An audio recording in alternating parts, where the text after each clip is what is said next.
South Africa has a proud history of successfully hosting global sporting events, and these World Table Tennis Championships were no different, as the Rainbow Nation lived up to expectations and delivered a seamless event for a sport that is regarded by many as a leisure activity. I was a bit skeptical about the organization, but being here, I think they've done pretty well because everything has gone to plan per my expectation. Yeah, I think it's been great. There's been quite a bit of a buzz, especially at the convention center. Kids playing, there are tables all around the convention center, and so you've got kids playing table tennis. Just to show there's a bit of there's interest in the sport, which is amazing.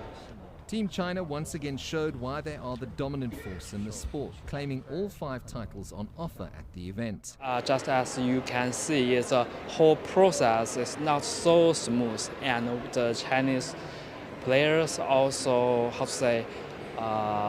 encounter a lot of difficulties, especially from the Japanese team, from the Korea team. Yeah, we meet a lot of challenges, but just as the result shows that Chinese ping pong player never disappointed us.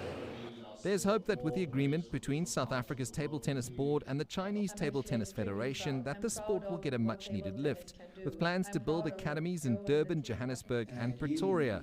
But a sustainable plan needs to be implemented for the sport to catch up to the powerhouses from Asia. It's one thing to put a table up in a recreational hall. It's another thing to teach people the right skills to see them make it from just see it as a leisurely activity, to seeing them grow into being athletes, being professional athletes, the same way as the Chinese, the Japanese, and the South Koreans. I think we also need the technical know-how, because at the end of the day, when you have the individual who is willing to commit, you have the financial backing, he needs to be taught.